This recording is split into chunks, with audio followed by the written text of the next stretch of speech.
আমার দল তো আমাকে বহিষ্কারই করে দিয়েছে। আমার দল বলে তো আর কিছু না, এটা তারেক রহমান সাহেবের দল। ব্রাহ্মণবাড়িয়া ২ আসনে বিপুল ভোটে জয় পেয়েছেন স্বতন্ত্র প্রার্থী রুমিন ফারহানা। নির্বাচনের পরদিন হাঁসকোলে সংবাদ সম্মেলনে আসেন বিএনপি থেকে বহিষ্কৃত এই নেত্রী।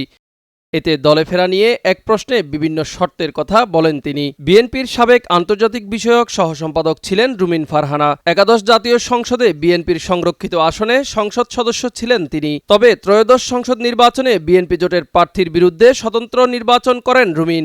এ কারণে ৩০ ডিসেম্বর তাকে দল থেকে বহিষ্কার করা হয়। তার নির্বাচনী প্রচারণা চালানোর দায়ে সরাইল উপজেলা, বিভিন্ন ইউনিয়ন ও ওয়ার্ড পর্যায়ের ১০ নেতাকে বহিষ্কার করে বিএনপি। রুমিন ফারহানা জানান, তাকে দলে ফেরাতে হলে তার যেসব নেতাকর্মী বহিষ্কার করা হয়েছে তাদেরও বিএনপিতে ফেরাতে হবে। রুমিন ফারহানা বলেন, আমার জার্নিটা কঠিন ছিল, কিন্তু আমার চেয়েও কঠিন জার্নি ছিল আমার নেতাকর্মীদের। আমি যদি আজকে না জিততাম, আমায় হয়তো আবার ঢাকায় ফিরে যেতে হতো, আমি আবার পেশায় ফিরে যেতাম। আমার এতগুলো কর্মী সবাই বহিষ্কার হয়ে গেছে।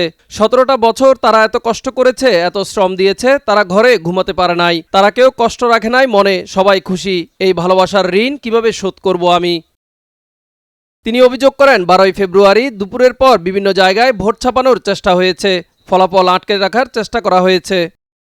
রুমিন ফারহানা বলেন, জালিয়াপাড়া কেন্দ্রে আমি নিজে গিয়েও খেজুর গাছের কর্মীদের সঙ্গে মারামারি করেছি।